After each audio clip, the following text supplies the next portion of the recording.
welcome to the Chief's All-Employee Call. I'm Mason Lowry from the Office of Communication. There are a few features of this live event that will allow us to communicate with each other.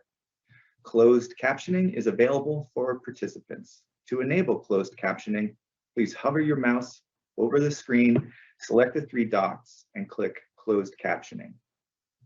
You can ask questions using the Q&A form on the right side of your screen. We'll answer as many as we have time for.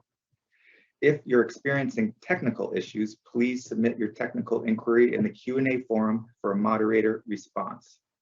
You may want to disconnect from VPN for a better connection. We will record this event and share it with you later inside the Forest Service.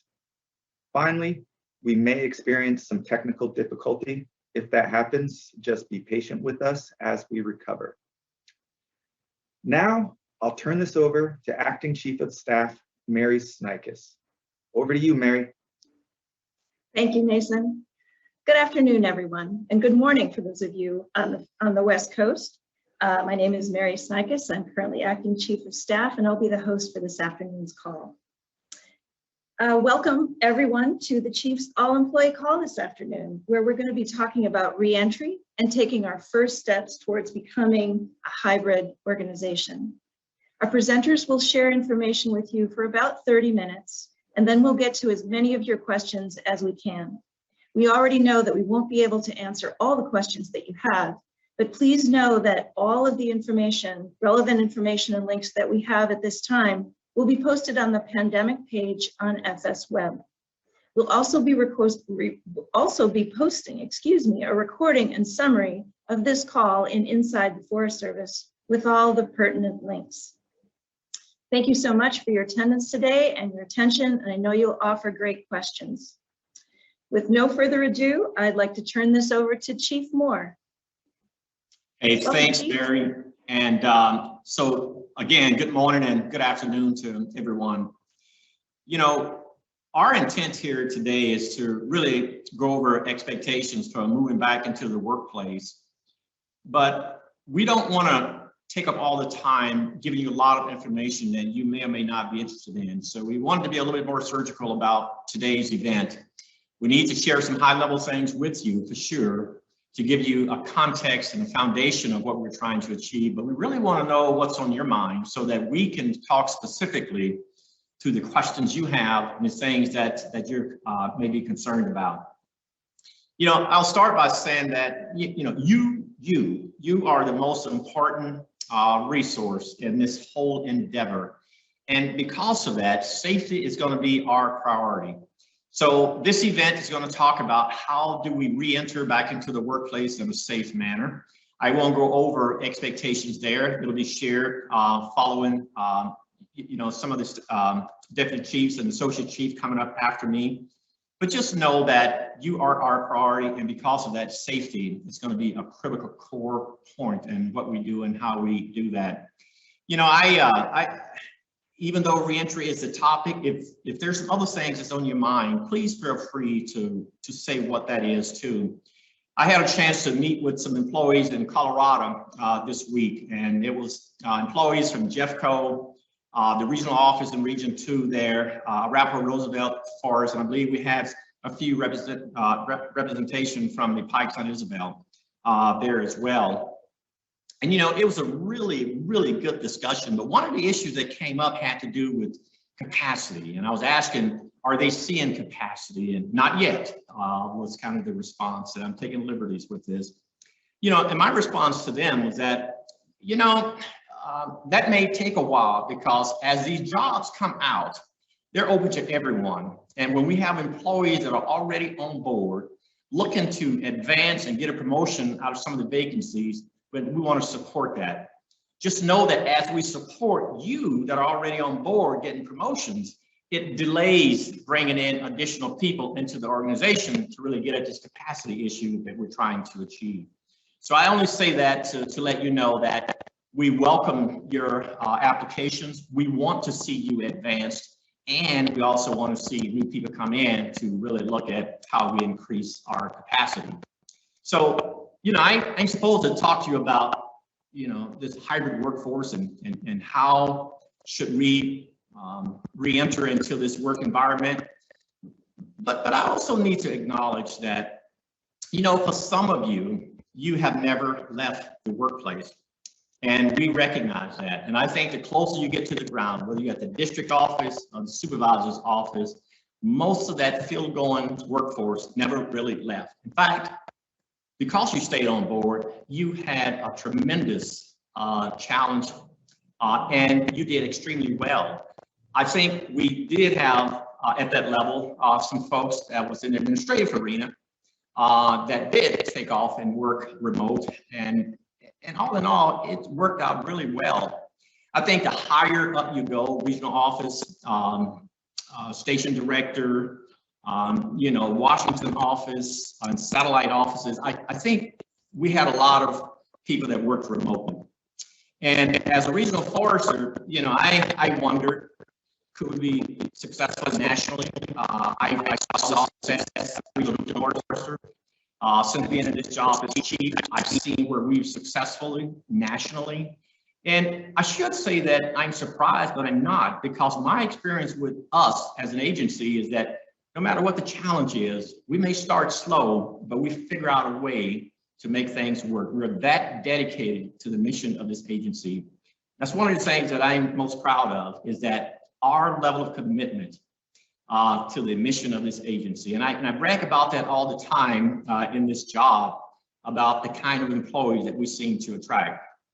Now, I'll also say that I know that we're having a lot of jobs that are not being filled because of this.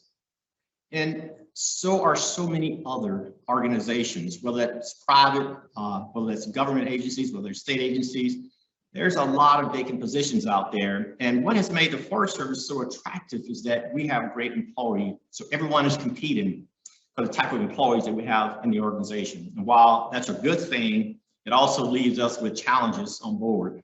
I will also say that our intent is to try and bring on about 4,000 new employees, and that's additional employees, not 4,000 hires. So there's a challenge there as well. So let me just jump back to our purpose for the meeting. Let's face it, we've been in a hybrid workplace for 2 years now. And so it's really not trying to go back to a hybrid workplace. That's where we've been. But the reality is that it was forced on us to do this. When it first started, we thought maybe a week, then 2 weeks passed, and then a month passed, and then we just became uncertain at that point. Now, we didn't have any control over that. We do have control how we re-enter into this new hybrid workplace. And that's where you come in at. How do we do that? And I would say we do that with a lot of grace. We do that with a lot of forgiveness. We do that with patience, because if we don't have those three things, we're going to have a tough time how we do this. Now, I know some of the questions that some of you have, but we're going to wait and see if you would ask questions on that. We're now so far down the road. I'll just be honest with you. We're not going to turn back to who we were prior to 2 years ago. We will move forward. And one thing is for certain, we're going to make mistakes. We're just simply going to make mistakes. We're not going to get it right. But we're going to learn from those mistakes, and we're going to do it again until we do get it right. And so, one of the questions is that how do we move forward intentionally? And how should we be as an organization when the rest of the world is moving in the same direction, competing for the same type of quality employees? Well, for the answer to that question, I'm going to turn it over to the Associate Chief, Angela Coleman, and let her begin that discussion. So Angela, if you would. Thanks, Chief. Good afternoon, everyone. A great setup for me, Chief. Well, I'll just start though by saying we all knew this day was coming. We weren't sure when. The can kept getting pushed down the road, but it's here, it's upon us, and we are ready to try this shift to officially re-enter rebuilding our workplace post these last 2 years. And I can't say post-pandemic because we know that's not true, but we do know these last 2 years we've learned a lot, and we're at a place where we can shift to something more intentional. And like many of you, I have a full range of emotions about that. I toggle between optimism and anticipation to anxiety and worry. The chief and I have been back in our spaces for a little bit. And I have to say, even we, it was an adjustment for us. I caused him to be late for meetings because we get to talking because we hadn't seen each other in a long time in person, and in person does matter. So how do we figure out the balance between being in person and then taking advantage of what we've learned from the last 2 years in maximum telework? So I know some of you share the same feelings that I have. I know some of you just want to get on with it. And I feel that as well. While others of you have fears about your safety. And I know some are cautiously moving out, resuming some of the activities that you did before the COVID-19 pandemic sort of supplanted our lives. And then I have to own the fact that we are all still very traumatized from the last 2 years, I among them, and we are still grieving the losses of friends, losses of what was. I certainly grieve what was, loss of people who've left the agency.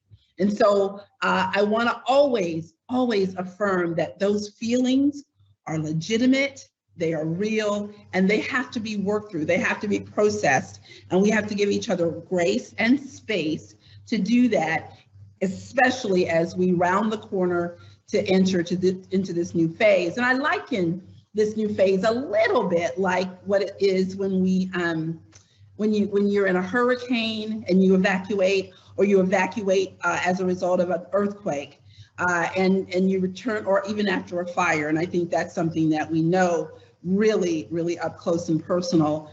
But when you think of those times when you leave your home and you go elsewhere, and then you return after the emergency, you don't go back into the same house because the house is damaged, and it's in some cases it's rubble, and you assess the damage and you start planning to rebuild. But you know the house will not be rebuilt the exact same way. And so we've learned a lot over the last 2 years in this adversity. And we, as a result of that, can rebuild a workplace that takes into account all that we've experienced, and use it to build something better and something new, and something that is much more resilient and agile to feel the brunt of what's going to come in the future. Because we know this isn't the last time we'll be faced with this kind of adversity. And so we have a chance to put it right so that it is ready to respond to another emergency in the future. So this is a time for thoughtful reflection on what we've been through. It is a time for patience and certainly forgiveness and grace. It also is a time for us to give support to each other as we grieve and continue to recover from this process. And it certainly is a time for kindness toward one another. But for me, this is mostly a time for gratitude. This has been hard these last 2 years for me, for our families, for our workplace, for each other, for our colleagues, for our friends. I am certainly pandemic fatigued. And when I saw the variant, I literally, just sighed because here we go again in another iteration, taking what we've learned to apply to that as well. I know some of you are scared. You haven't been here in a physical workplace for 2 years, and you're having to brace for more change and another shift. But at the same time, you're still here. And I'm thankful for that. You stayed because you saw the worth of what we do. You saw the value in the work we do. You see the nobility in how we serve and our land stewardship ethic. You valued relationships and friendships. You put up with a lot over the last 2 years. And you believe in the work that we do and that it can make a difference. And so you stayed. And so what I really wanted to say at this moment is thank you for that. I am so glad for each and every one of you that you stayed. You stuck with us and you're willing to join with us to try to shape the next chapter of our workplace. So it is a time of hope for us. I know you're feeling anxiety, but this is an opportunity that can come from this adversity.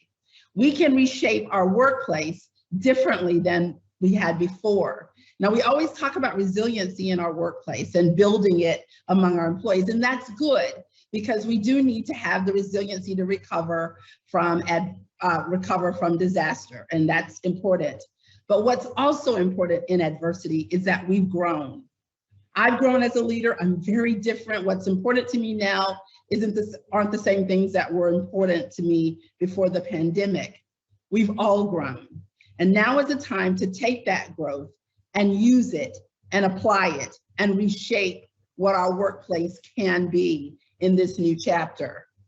And I feel one of the best anchors, one of the best foundations for our aspirations for our new workplace and what it can be, where we can bring both our body, our mind, our spirit, our head, and our hearts to this workplace to make it what it should be for each of us, is to tie it to our ethic, our this is who we are ethic, where we can shape our workplace to reflect our core values in a way better than we had before. We have a chance to build a workplace that really does live up to our ability to meet our code and commitments.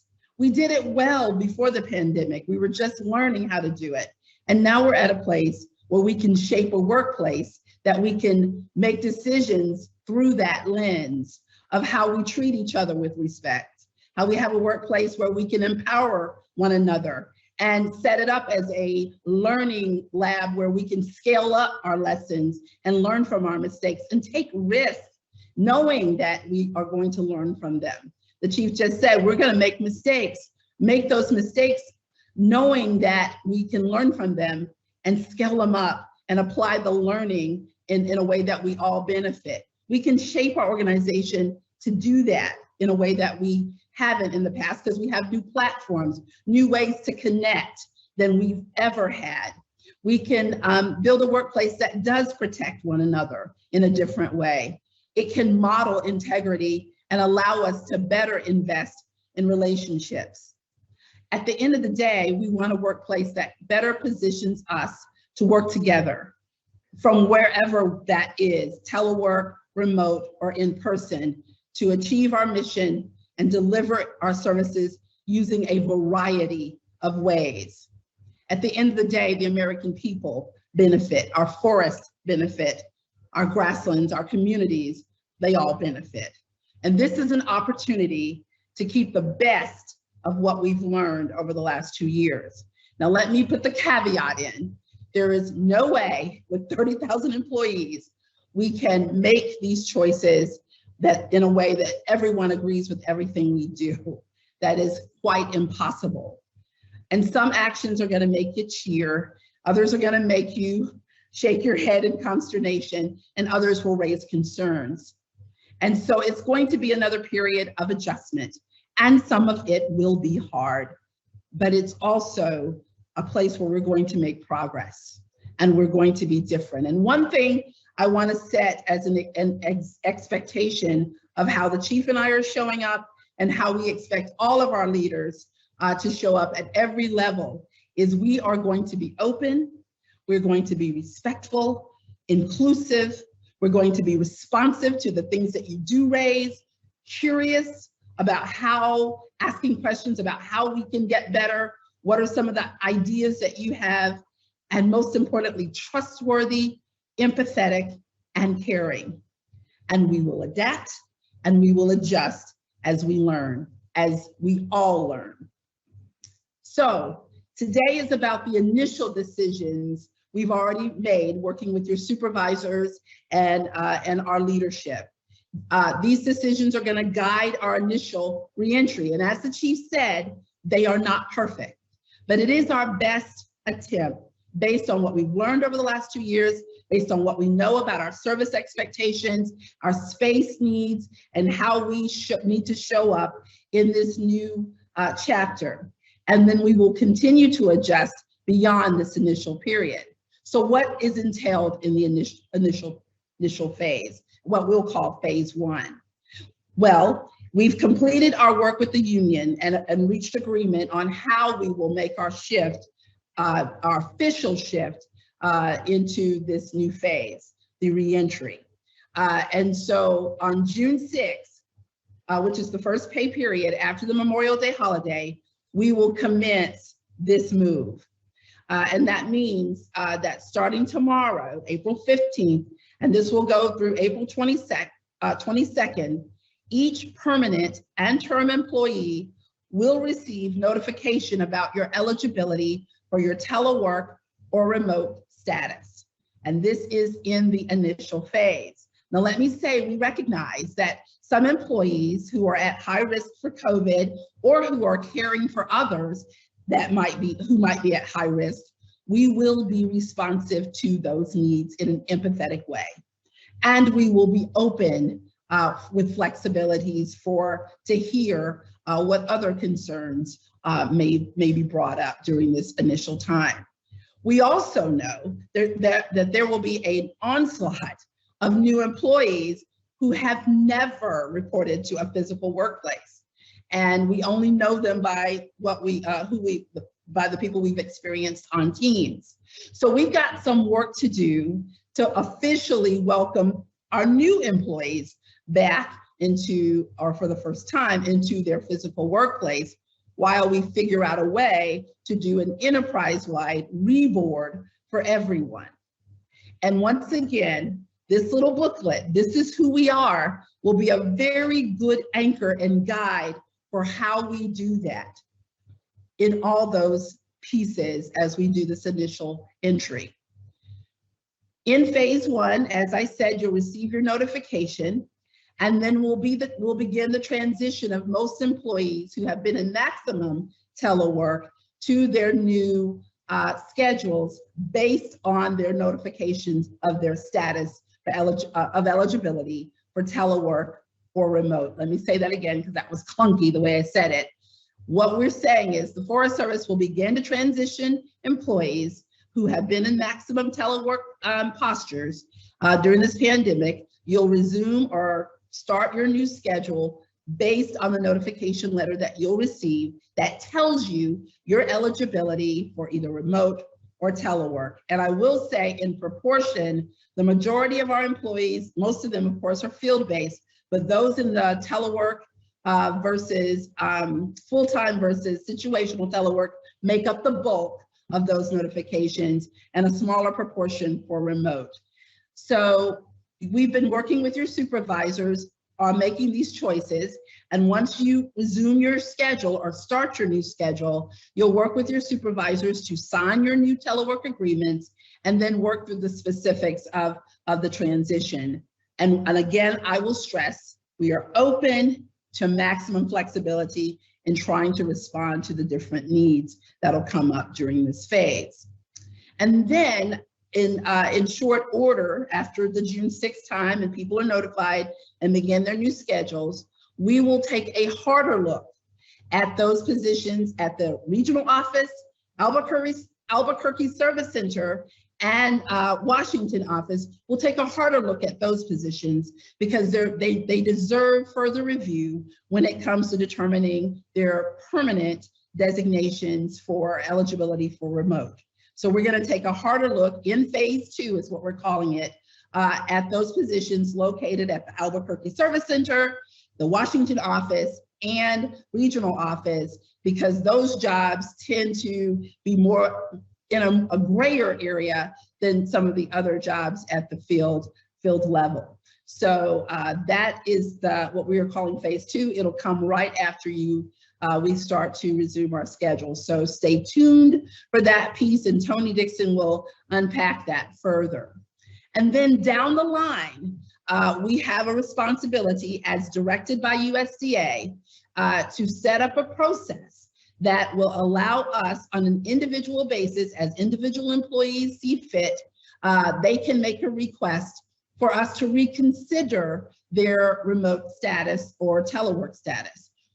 There will be times when we will have individuals, as they look at their situation, they'll want us to think again about their remote status. We're going to come up with a process that meets the USDA direction that will be criteria-based to allow us to reconsider those individual requests.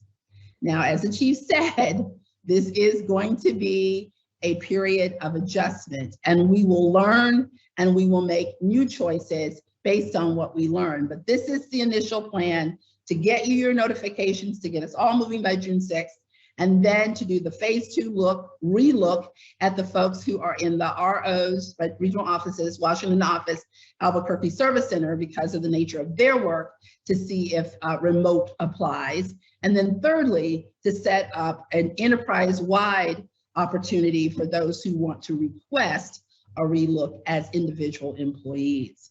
That's the summary of what we're going to do in this phase as we know it. Tony Dixon, our deputy chief, will unpack it further. So let me close by saying thank you for cooperating and being patient with us as we walk through this. There will be twists and turns, but I am also looking forward to the breakthroughs and progress as we can make this new phase, this new chapter, a true reflection of who we say we are in the This Is Who We Are ethic. Coding commitments, in our core values, in our leadership stance, in our habits, we can literally reshape our workplace to take advantage of all that we've learned to reflect that work. And finally, let me just say that the measure of our success will be that employees feel safe, they feel valued and respected, and that this workplace reflects our values, demonstrates our code and commitments in the way that we work and the way that we serve. And after all of this, the main measure, which is the reason why we exist, is that we can improve, maximize our service to our mission, our land stewardship ethic, and certainly to the people of America, of this country.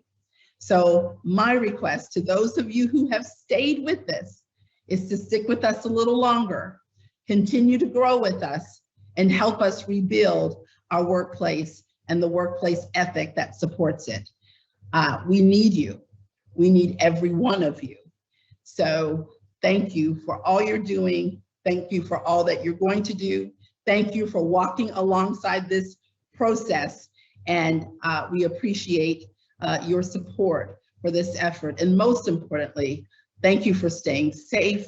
Thank you for taking care of each other, for connecting with each other, and for living our values over the last 2 years. We could not have stayed together and delivered our mission and served the public the way we have without each of you doing what you've done. So we're very, very grateful. So on that, I went a little longer than I planned, Tony, but I'm going to turn it over to you to further unpack the details of phase 1 and beyond. Thanks, Associate Chief Coleman. So let's talk about the first phase, and let's try to unpack the first phase. The first phase of our effort of advancing into a hybrid work environment means that we've made a decision in this agency for every person in every position. We have made a decision about what your designation is. So everyone will get a determination based on this phase 1 effort. We are going to start sending out notices tomorrow, which will continue, as Associate Chief Coleman mentioned, on April 22nd. Employees will receive their notification about the return to work and their designation, and that could include you are eligible for work in the physical workplace, telework eligible, or remote eligible. Employees will work with their supervisors to sign new remote and telework agreements and work with their supervisors to address any concerns that you might have. On June 6th, everyone is expected to transition to that designation that we're talking about. Some folks have already been in the workplace, so we're really talking about those who have not been in the workplace in a physical way over the last 2 years. So all employees are expected on June 6th to transition into this new designation that we have for all of our employees. I want to ask you to watch your email for a HRM news update tomorrow. The message will basically outline how you will receive your notification, and it will provide instructions both for your supervisors of employees as well as the employees themselves about all of the next steps. Our journey with a hybrid work environment will continue to evolve. And as the Associate Chief already mentioned, we already have defined a second phase.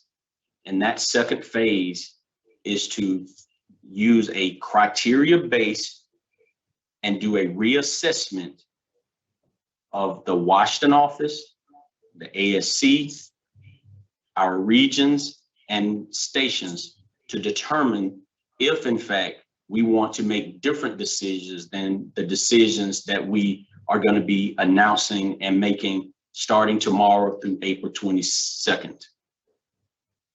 We expect that second phase to start in late fall, around November.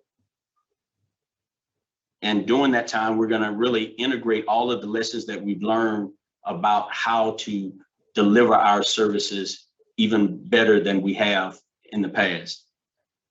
The Office of Communication has set up a website or a web form where you can ask questions and get answers. That link was a part of this invite. It will be a part of the summary that they're going to put out based on our discussion today. And finally, they're going to put it in a post and inside the Forest Service. As a part of this effort, we've asked a number of leaders and experts throughout the agency to be ready to answer your questions that come into this forum. And this is a commitment that we're making, that we're going to try to answer every question that we can in the most timely way possible. And so by setting up designated individuals to help us do that, we believe that we're going to be able to get you the most timely responses possible. Certainly, we don't have an approach that's going to meet everybody's needs. There are going to be individual needs, specific circumstances that we can account for in a call like this, in the planning that we've developed. But we're asking our supervisors to be your primary point of contact to resolve many of those issues. We believe that we've prepared the supervisors through some training that we've done to help you navigate this evolving situation. And if in fact the supervisors are unable to resolve that with you, they will elevate that and give us the opportunity as an agency to deal with those specific issues. The chief already mentioned this, but safety is paramount for us. Your safety, the safety of the public we serve, remains our highest priority. So what's going to guide our efforts on safety will be the USDA Workforce Safety Plan, which has been updated now. It's going to continue to guide all of our actions to keep our employees and the communities that we serve safe. So I want to highlight a few things for you related to that. In the areas of high COVID community levels, masks will be required regardless of vaccination status. This requirement will also apply to the public, visitors, and contractors. Masks will also be available to all of our employees at all of our facilities and can be worn voluntarily regardless of the community level.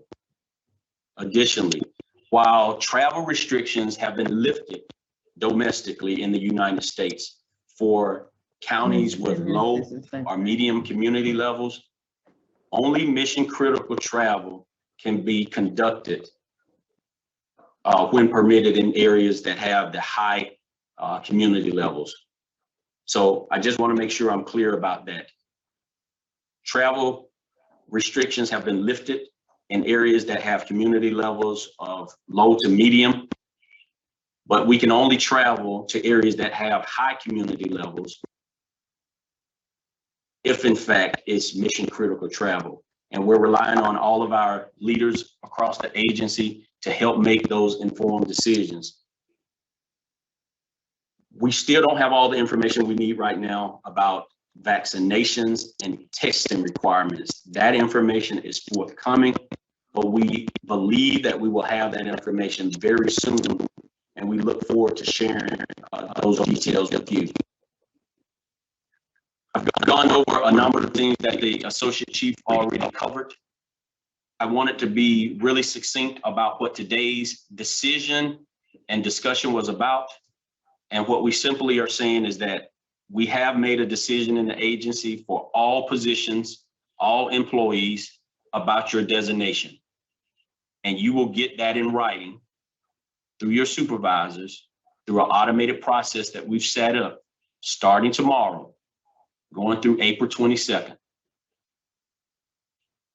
And what that notification will tell you, which gives you more than the 45-day notification that is required, which we negotiated with our union.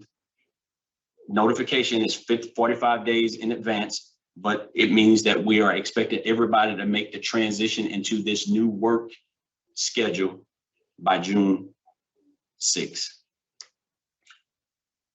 So I'm going to stop there, turn it over to our facilitator today, Mason, to help us address any questions that folks may have. That is where we want to focus most of our attention today.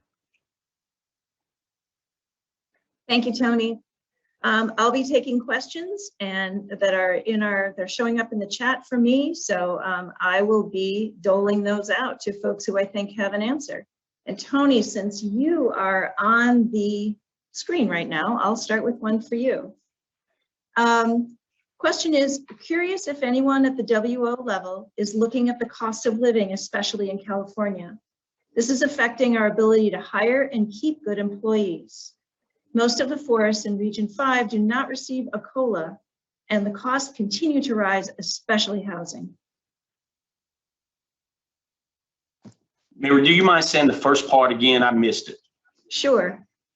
Curious if anyone at the WO level is looking at the cost of living, especially in California.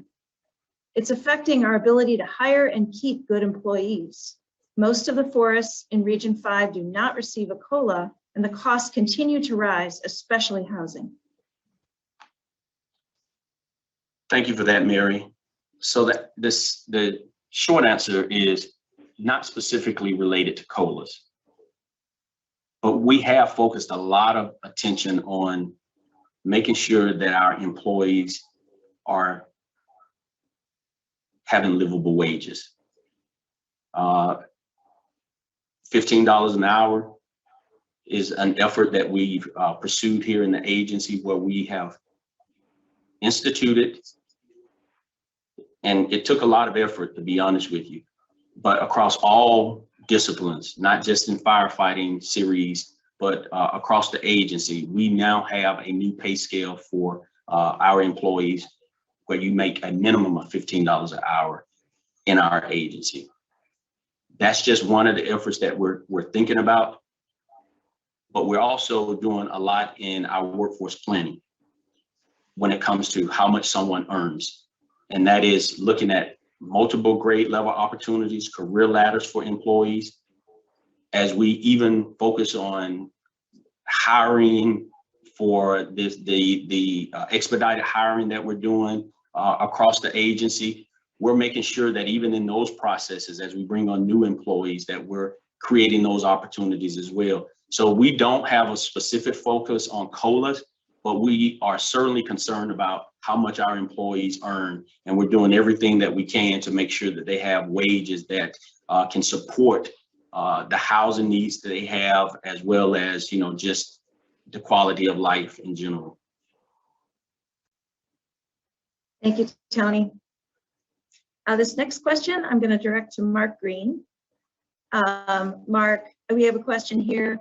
Can a supervisor demand an employee come in on a telework day for a meeting? If yes, that feels like that could easily be abused. What checks will be put in place to keep it from becoming abusive?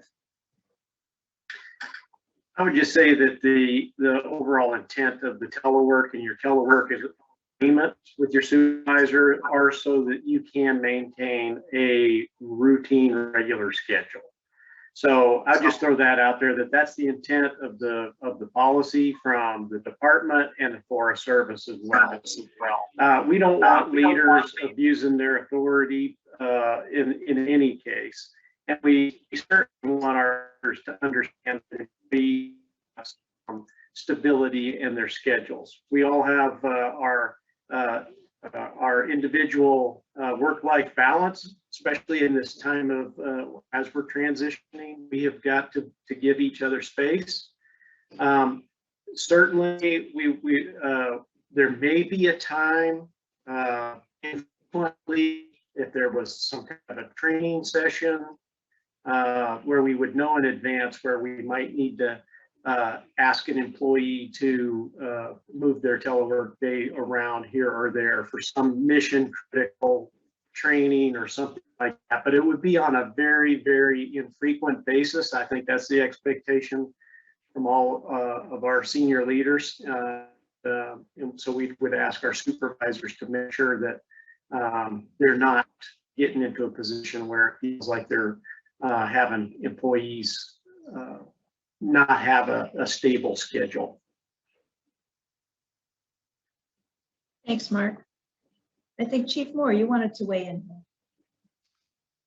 Well, I can respond after doing the closeout, but I did want to respond that I know firsthand that the comment about California is accurate. I also know that it's also accurate across other parts of the country as well. And it's one that we don't have, like Tony said, you know, we don't have a ready answer for you, because from OPM to look at this, it's going to take a lot of firepower from others way higher than us in this agency, because it affects all government employees. And so while that doesn't seem like a really good answer, it's the only true answer we have to you. We recognize it. I would love it if we could increase the COLAs in many areas.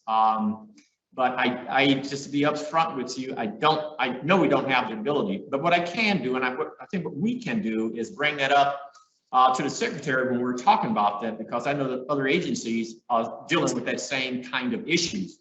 And we want to be careful, though, to include all employees, not just a subsection of employees, because even though we're looking at, and rightfully so, a different pay series for firefighters, we also want to recognize that we have other employees that are not firefighters that live in these same communities, which also creates a problem for us to recruit and retain a really good quality employees.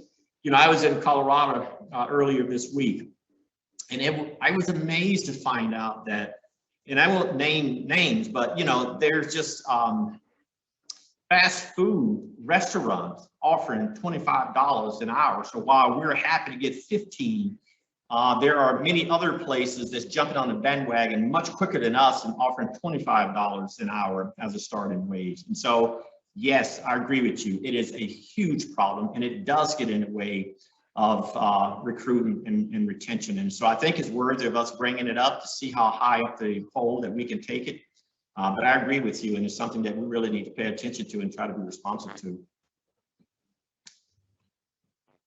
Thank you, Chief.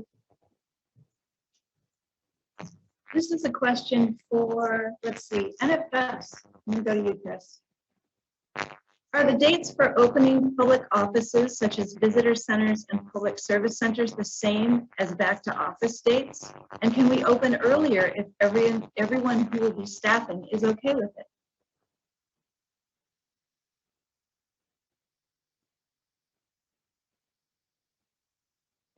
Maybe Chris is having some challenges with Zoom at the moment. Emily, can I turn to you on that one? Yes, absolutely. So thanks, Mary.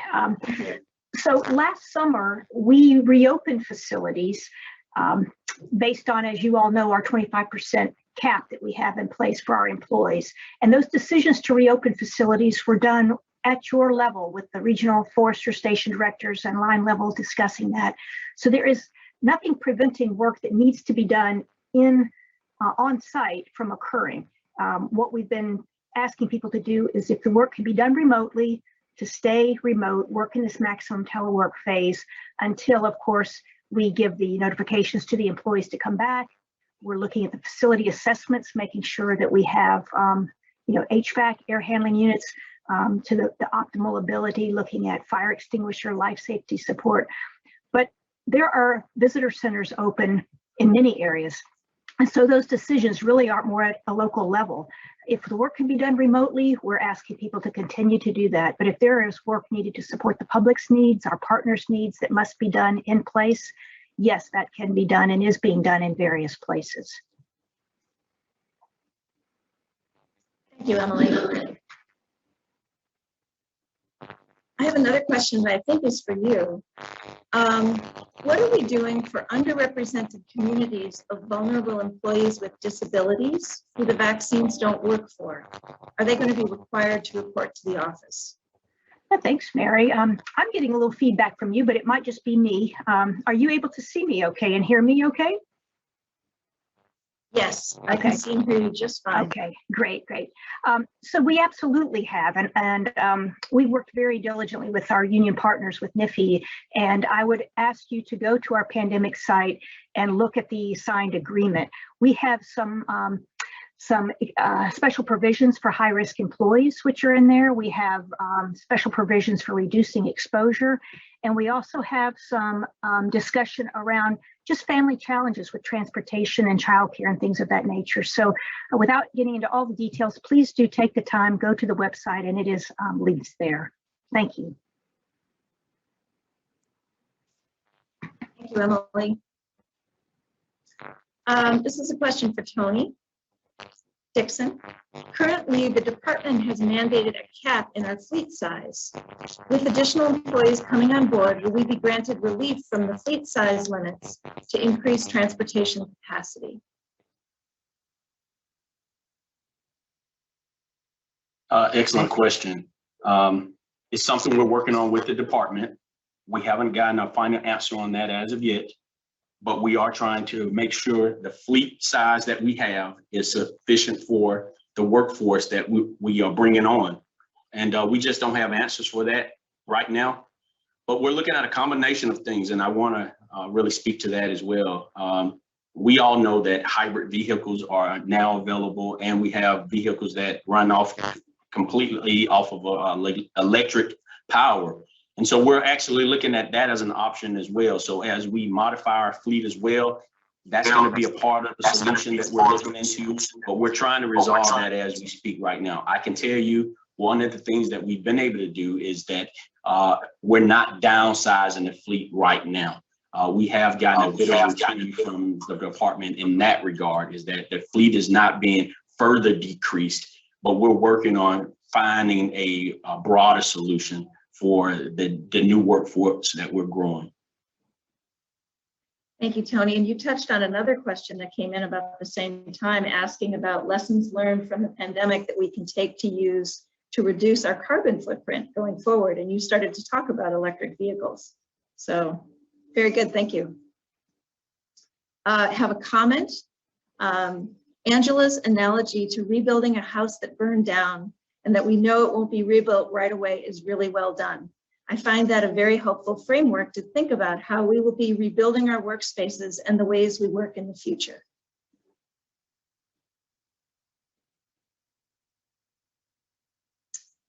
Okay, I think this is a question for our pandemic coordinator, Emily Blanc. Will those with approved religious accommodations from the vaccine mandate be able to return to the workplace or be directed to work from home?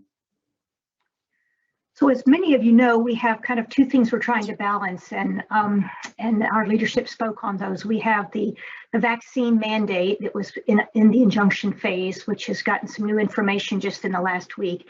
And then we also have our testing program, which we are also finalizing the implementation of that.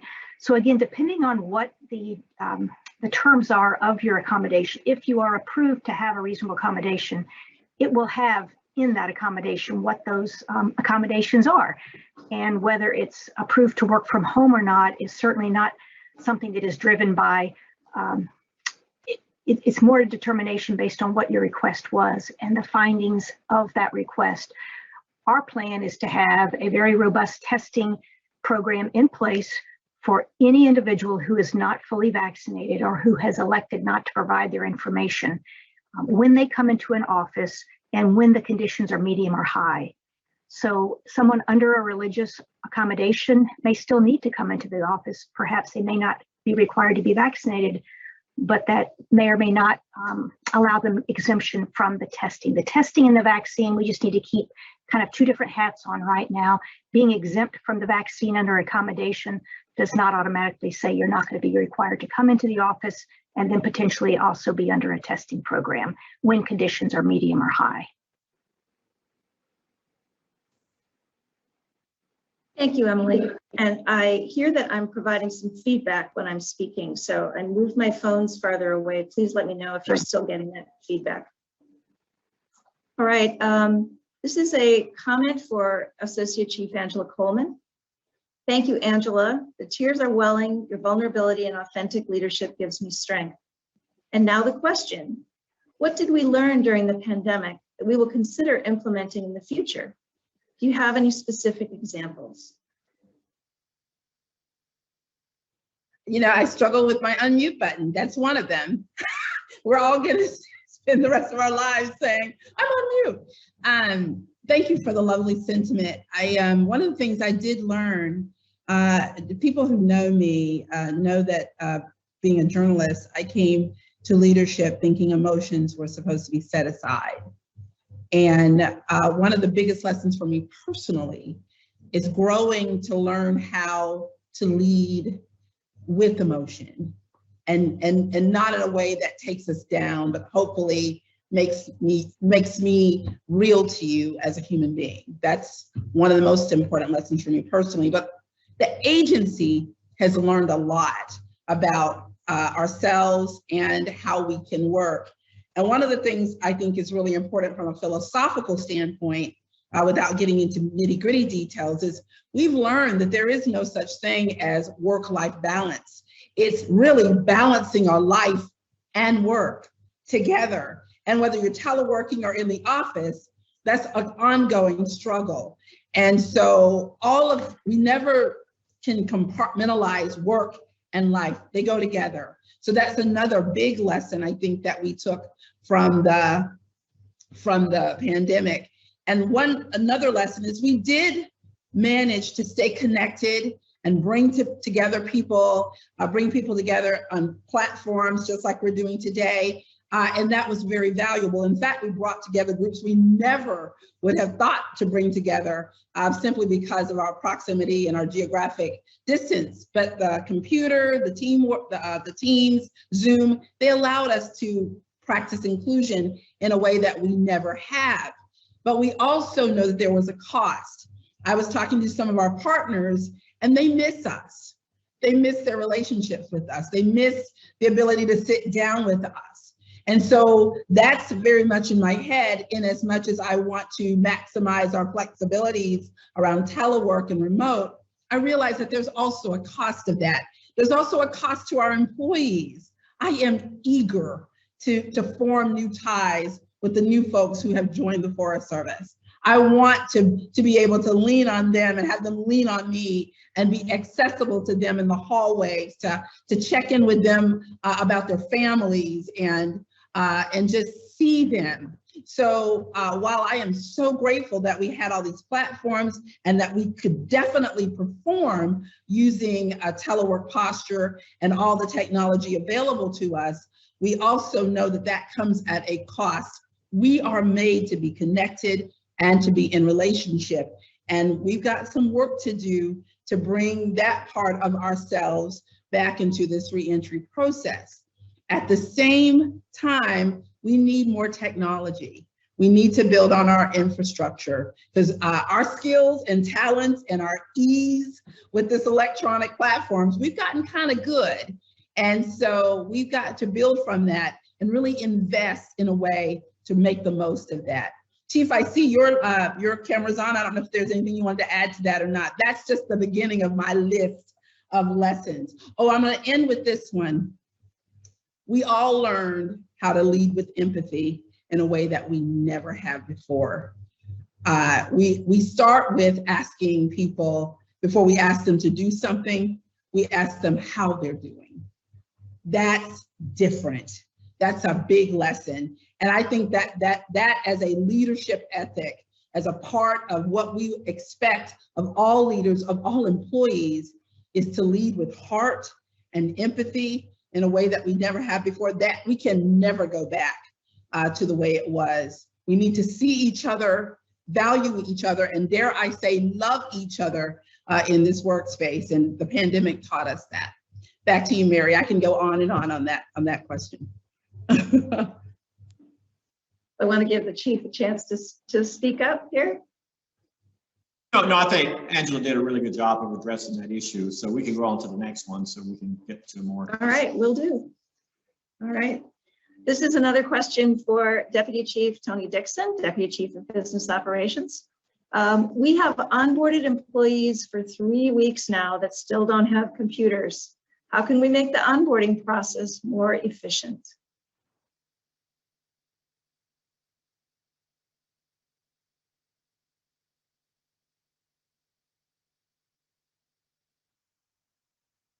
Oh no, Tony's trying to speak and I think he's muted. I was not on, I'm still learning. I'm still learning how to use the technology. So my great response was this. You highlight something that is an ongoing challenge for us. And there's different reasons why we're having those challenges. But I can tell you one of the things that we're doing, and we are keenly focused on this, is increasing our capacity in the areas of CIO so that onboarded employees can get the computers that they need. I'm hoping that this is not going to be a long-term problem that we continue to face in the agency because we're trying to correct that. I'll have to just be honest with you. We just recently had a glitch at the depot for our employees that I think is contributing to the problem that you have. We've had people troubleshooting that and visiting the depot just this week to try to resolve the problems. We have had some challenges with locating some of the inventory that has come in. So all of this stuff that we deal with across the nation with shipments and delays, we're not exempt from those things either. But I want you to know that systematically, the things that we do have control over, we're correcting many of those things so that employees have a much better experience than they've had in the past.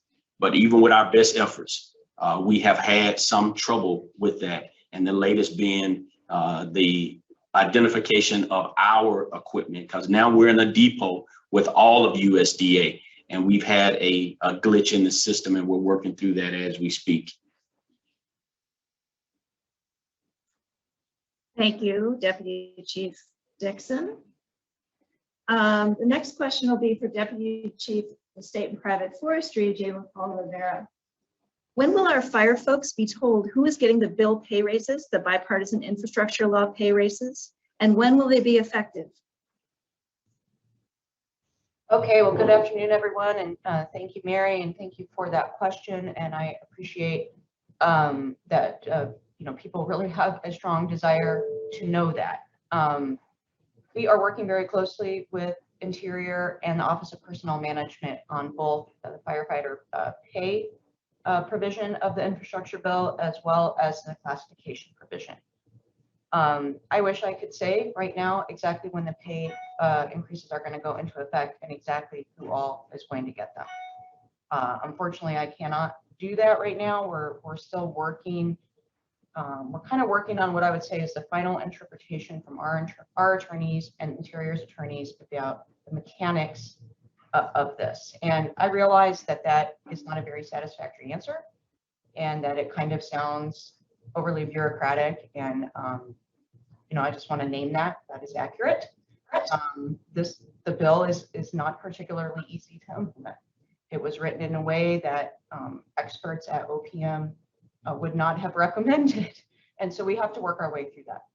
What I can say is it is our aim to get this done by June or earlier, and to have it apply to as many firefighters as possible. That is our goal. I also want to share that I'm working with our fire team to put on and host what I'm calling like an open roundtable for any employee who is interested in this work that's going on around this series and pay. And you'll be seeing more information about that soon, probably, in late April. And frankly, we hope to have a little bit more information then. And that's another opportunity for us to just talk together and answer questions. And, I'll just say one more thing about this. I think there's a little bit of a feeling out there that, why is this a secret? Why is this taking so long? And I get that, and that's totally legitimate. Those are legitimate questions and concerns, and that's part of why we want to have a roundtable and just sit down together and talk about these issues and get people's input. So I really appreciate that question. Be on the lookout for a roundtable later in the month, and you can always reach out to me or anyone on Tony's team as well to get kind of a status update, because we're working really closely with HR on this as well. So thanks for the question. Thank you, Jayla. Another question for Deputy Chief Dixon. Will transfer of station be reinstated to encourage people to move around or up to other stations? So I have a better answer this time than I had before.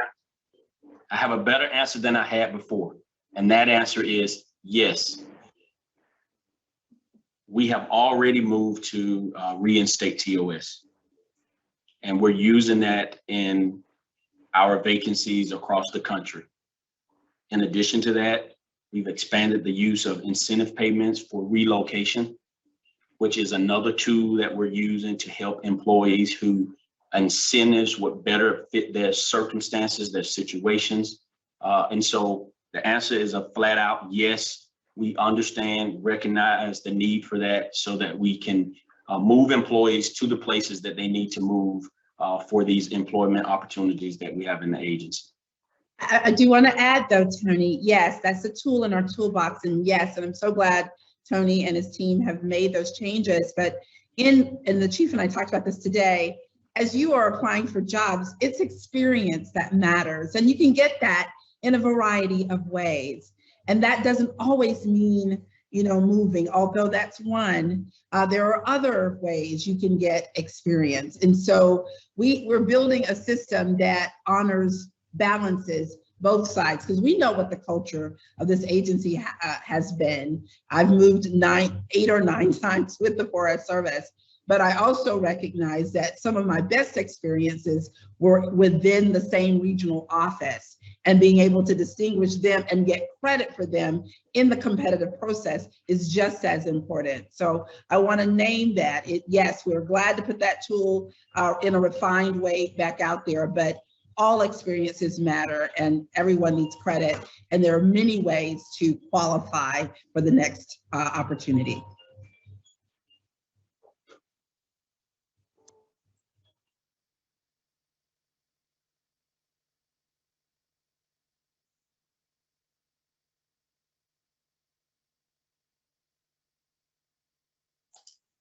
Mary, I can't hear you now.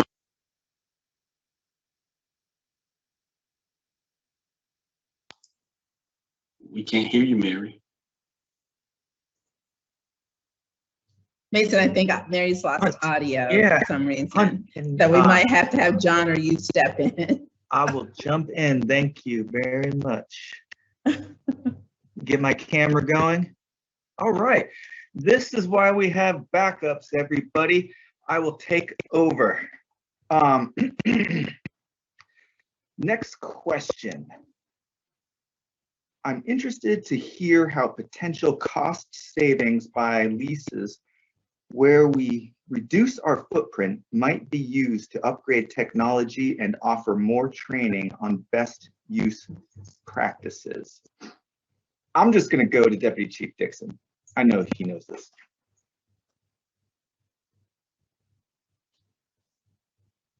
Mason, that's for me. Yes, sir. Okay, excellent.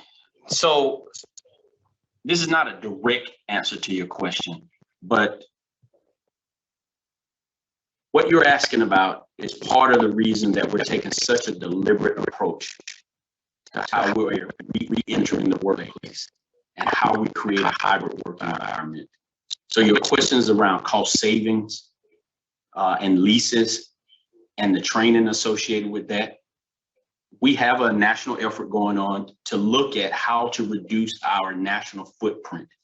That is not an effort that can be done in isolation. It has to be done in consideration with some of the new needs we might have about how we situate our workforce. And so we want to factor those into our evaluation as we speak right now. We have some leases that are about to expire or they are close to terminating. And we need to make decisions about that. So, you know, as we mentioned earlier, the second phase is focused on the Washington office, ASC, the regions, and stations. I believe that there are going to be some opportunities for us to look at where we are with leases and see how that overlaps and maps onto the new workforce that we're trying to create. And we're going to see some opportunities associated with that. The other thing that is going on, and it's in partnership with the department, and that is for leases that we have not renewed, we're looking to see if we need to renew those because they may be a low-hanging fruit in that we haven't decided to go back into another long-term lease. The fact that we're on a month-to-month type of basis on some of those is an indication of areas that we need to look into. And we're doing that as we speak to determine whether those leases are still valid for the kind of environment that we're trying to create. So I think the intent behind the question, if I'm not wrong, is you need to look at lowering the footprint because this agency, as the chief has already mentioned, we're not going back to the way we used to work. We've already leaned head first into being a hybrid work environment. And with a hybrid work environment, with the mix of things that we talked about, teleworking, we're talking about physically being in the workplace and as well as remote, we probably don't need the same footprint that we have now, but we don't want to be arbitrary about that. We want to make that decision with more information. And we've asked folks to gather that information for us so that we can do that from an informed perspective.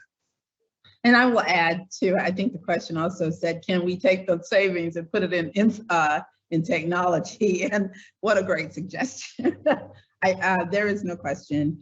We've learned over the last 2 years that we've got to invest in technology very differently to support what we want to do in this hybrid environment. And I read an article recently about the struggles of hybrid environments because of the limitations of technology and the thought that's needed to support what we want to do for the long term. So love the suggestion, but whether we take the cost savings from leases or elsewhere, we've got to invest in our technological infrastructure to support this workplace in such a way that people can participate in a way that feels meaningful for them.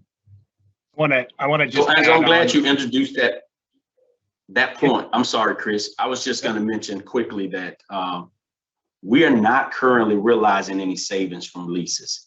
We have not gotten to that point as of yet. We like to get to that point, but the honest answer here is it takes a while, even if you make the move to terminate a lease. It usually comes with cost associated with the termination of that lease.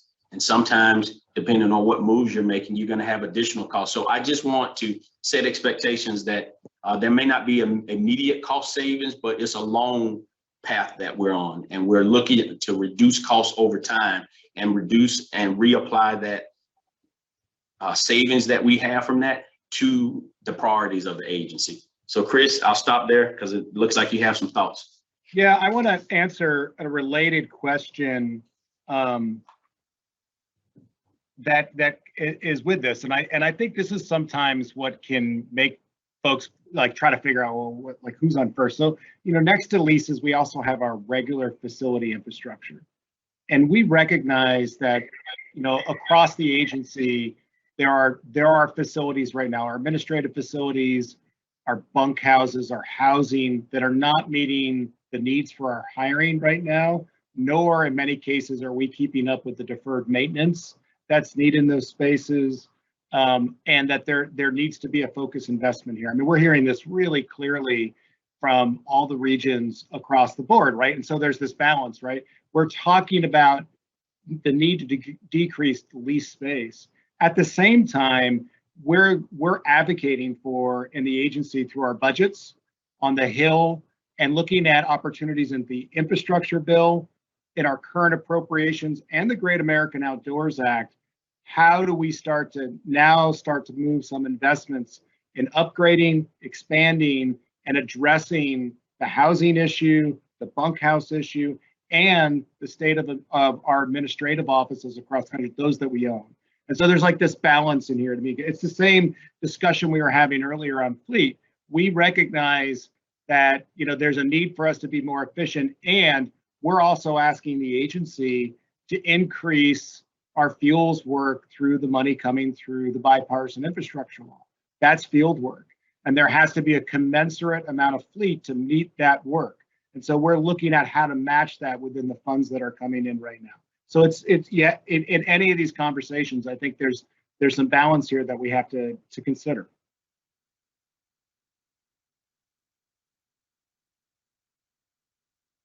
Great. Thank you, Mr. French. Next question. To ease budget strain, would supervisors be able to tell remote workers that they can't live in duty stations that have a higher COLA? I think, once again, over to you, Deputy Chief Dixon. The guidance that we put out doesn't consider that. I should state that in a different way. A person, if they have an eligibility for remote work, and they determine that that location is their home, where that home happens to be is the employee's choice. So it couldn't be in a very high cost place, or it could be in an area where it has low cost. Supervisors are not gonna prohibit you from moving to a particular area. They will be asking you, what is your determination of where your remote location will be? That is your choice. It's not your supervisor's choice. If you've been determined to be eligible for a remote position and you decide to locate that in your home, it's your choice where that location is. Now, as an agency, looking at it from an enterprise standpoint, those are things that we don't know. That is a part of the process that we're going through, this designation determination that an employee will get starting tomorrow, going through the 22nd. Part of that is you have 30 days to determine what your location is going to be, and so forth. And so we need to know that information. It's going to factor into what the agency can do overall, but those choices are yours. That's the short answer to you. But as an agency, we are looking at what it means, and it's going to be an after the fact determination of, okay, we have employees in all of these areas. What is the implication associated with that? And so the question, I just want folks to understand this, because this wasn't your question, but I would just add on here, and that is that whatever your duty location is, your home, if it's remote and it's your home, whatever the locality pay is for that area that you designate, you will be paid based on that locality pay. So if it's LA, you get the LA rate. If it's Huntsville, Alabama, you're going to get the Huntsville, Alabama locality pay.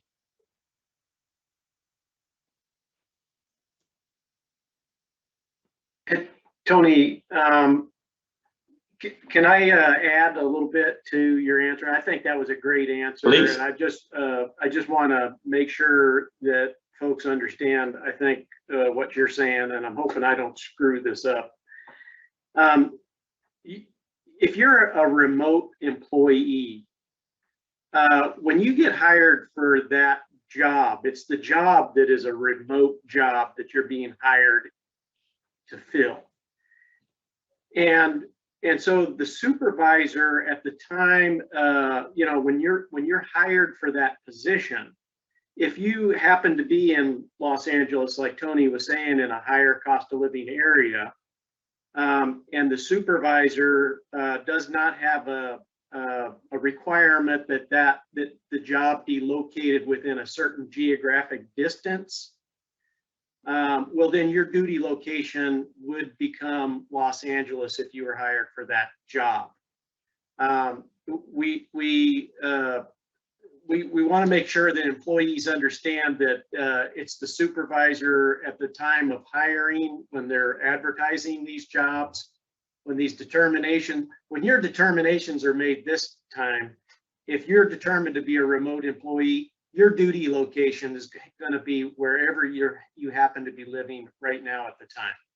That's how your duty location is going to be picked. So we want to make sure that I asked if I could go and work in Hawaii, and Tony would not let me do that for various reasons that were related to the job. But it's a high cost of living area.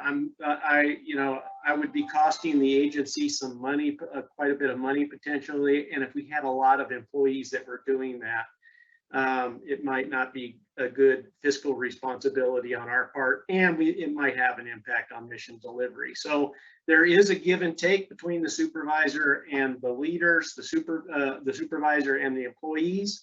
But understand that if you're hired as a remote employee, you happen to live in Los Angeles, that will be your duty station when you're hired. So I'm hoping that clarified it just a little bit. I just wanted to kind of make sure that everyone understood that.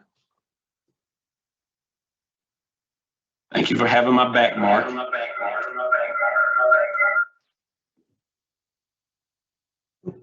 Hey, I'm not quite sure if Mary Snykes is back. Over to you, Mary. Yeah. Can you hear me okay? That's not great, Mary. I might have to Yeah. get this ship home.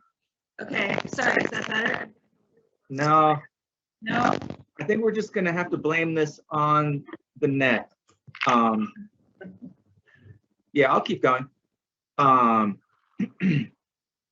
Let me catch up. Okay, if there is a change in the national telework policy, can employees later ask to be converted to remote?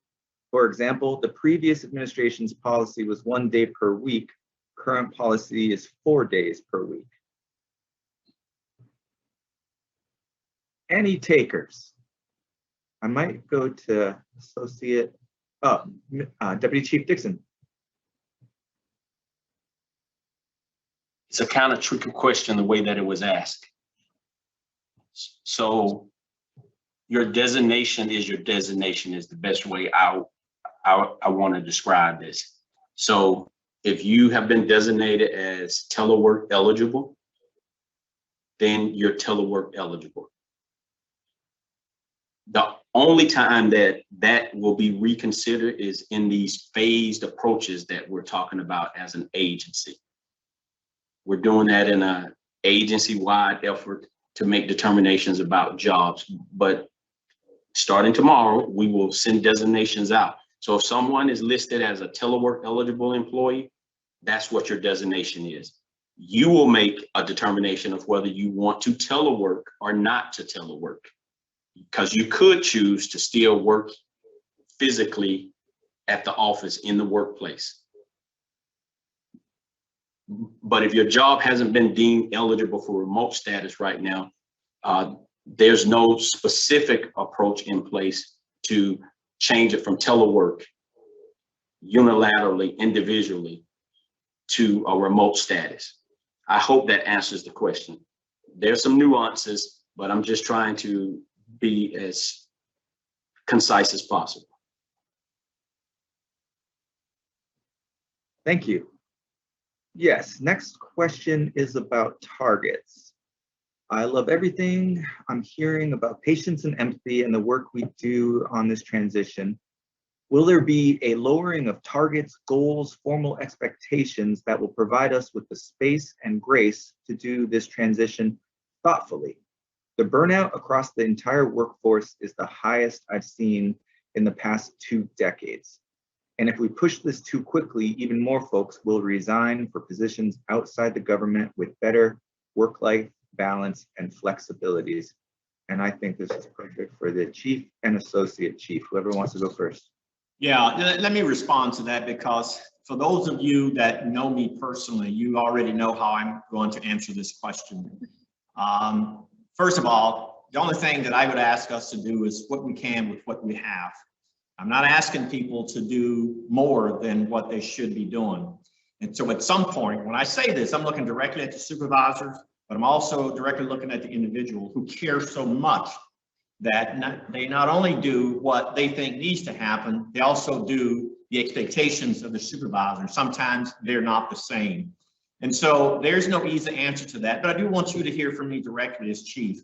I am not asking you to do anything above and beyond what you should be doing in a 2-week period of time. You know, not every day is the same, not every pay period is the same, but I do clearly want my leaders to hear this, and I want my supervisors to hear this. I don't know what you can do. What I know is what I see. And so what I see at the end of the year are what we accomplished, not the stories behind how we got there. And so we need to have an open and honest conversation. But my experience now, and I have a lot in this particular area here, and I will just tell you, you know, don't try to be a hero and do more than you should, because, you know, we look at, there's just indicators, you know, it's just like terrestrial species or aquatic species, you know, there's indicator species and they're indicators. And the indicators of an overworked organization is going to be more complaints. It's going to be an overworked workforce. And we see those things, when we see them happening in the organization, we know that there's something behind it. We also know that when there's charges for DUI, or when there are disciplinary issues for retaliation, some of those types of things and what's behind that. And so I would just tell you, now I don't want us to do that. I don't want us to be like that. Now you demonstrate to me that you're not, and whatever we accomplish at the end of the year, that's what we accomplished. I just need to understand the rationale, because, you know, I'll have to have that conversation across the streets. If we did not accomplish but this, here's why. Now, let's take last year as an example. You know, we didn't meet the so-called targets last year, and we talked about why we didn't, and it was okay. Why we didn't is because of the pandemic. Why we didn't was because all of the fires that was taking place, and that we sent a lot of our fire and non-fire workforce to take care of that emergency situation. Also, during hurricane season, you know, when you look down south and out east, there are things that are happening across the country, and that we are always looked after and looked at to be responsive to those emergencies. And when we do, we know that there's consequences. The consequences is that we don't achieve as much, not that we overworked and overstrained as an organization. So you all, I'm going to put that back on you and your supervisors and the leaders out there. I want you to hear clearly, I am not asking you to do that. Chief, I wanted just one quick addition to amplify. In the immediate future, as we learned when we went to mass telework, the ramp up to productivity with that shift, it had impact. And of course we have grace around that. And there is no expectation. The chief has set the standard already for what he expects of us. But even in this reentry period, we know there's an additional impact there when it comes to getting reset in our work. And so obviously we have to be gracious about that and make allowances for that. And add to that, the state of our resiliency after this pandemic. That only adds to our need to pay attention and to see people and to hear them. So I hope that that does, the chief most of all reassures you of where we are and what we're expecting of the leadership. But in the immediate reentry, we expect that to have impact as well. Thank you. And as we're nearing the close of this call, Chief, you got a personal question. You know, as a returning resident to DC, and as you're looking at closing out your first year of chief, what recreation plans do you have for this summer? Are you going to visit some of our local national forests? Well, of course, I'm going to visit many national forests, as many as I can get in there. You know, I love the outdoors. I love getting out to the field. What I'm finding in this job, now I haven't been in this job for a year yet, but what I see in this job is that there's a lot of relationship building, a lot of nurturing of those relationships at a broader scale. And so that's part of the job. I embrace that. What I really love is getting out to the field, looking at the work that's being done out there on at that ground level, at that regional level. And so I look forward to that. I was saying earlier in my conversation, you know, I had a chance to visit with employees out in Region 2 and in the Rocky Mountain region this week.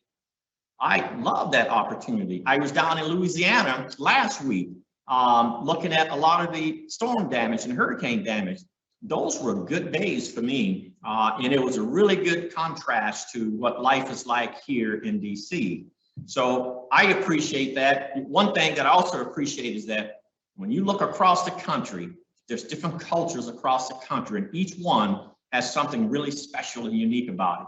And that's what I look for. And that's how I started my career, you know, coming from Louisiana to North Dakota and having to learn how to appreciate things that are different than what I was used to.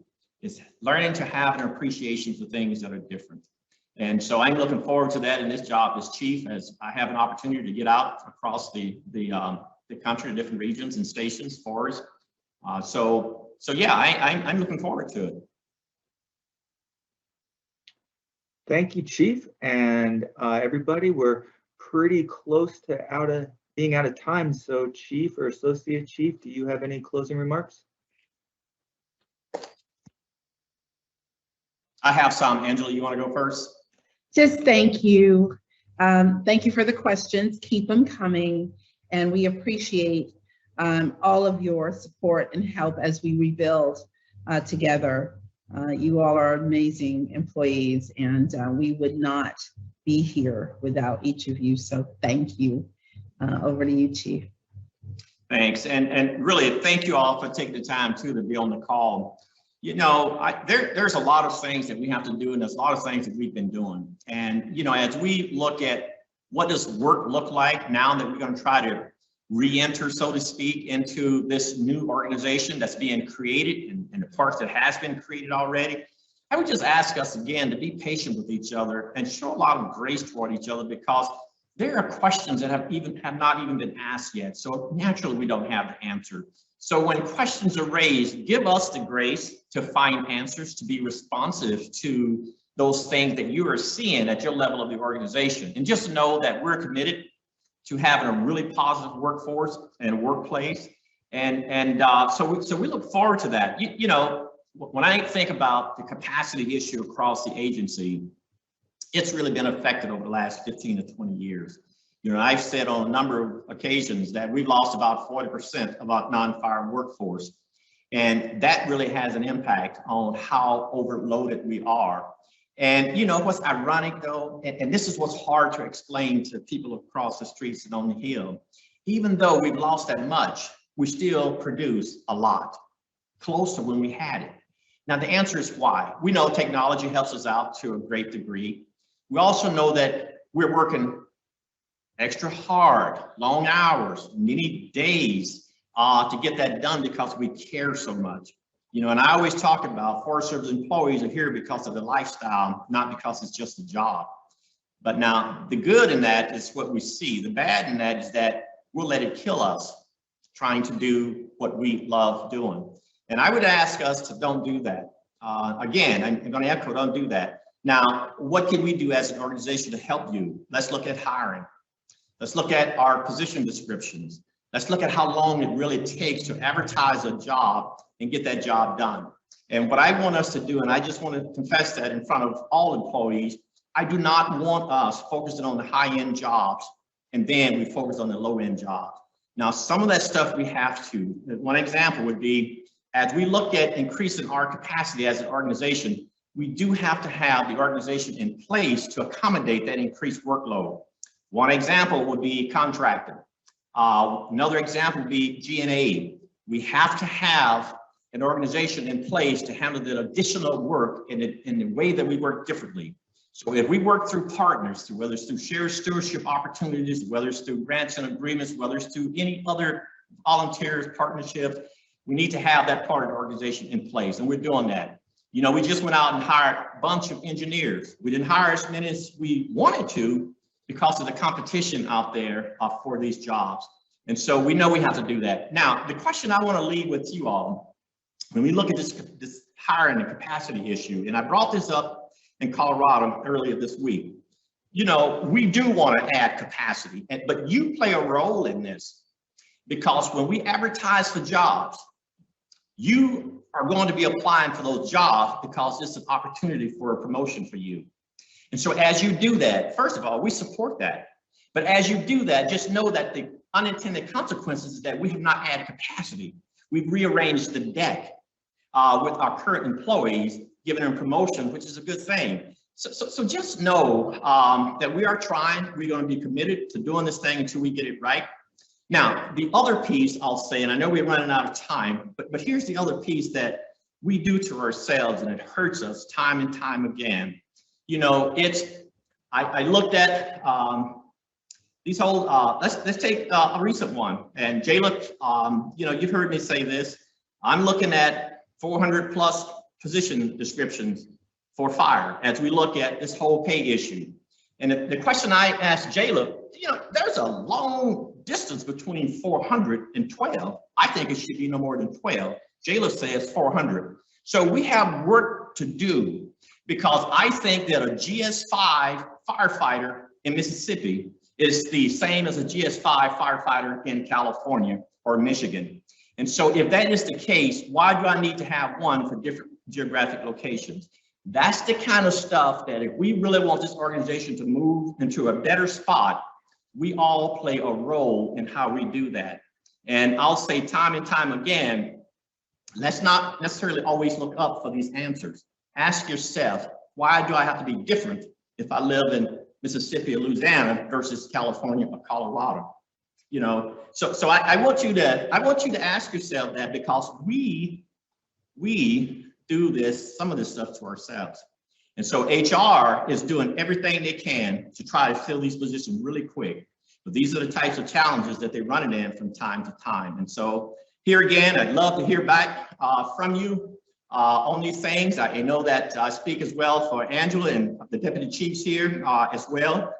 Talk to us and let us know how we're doing because you all represent the accountability in the system. We say we're going to do this. Is it happening at that ground level? If it's not, talk to us. So with that, thank you all for taking the time to be here. And we really look forward to an ongoing dialogue and conversation as the year progresses on.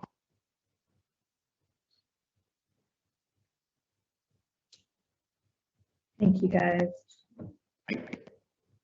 Thanks, everyone.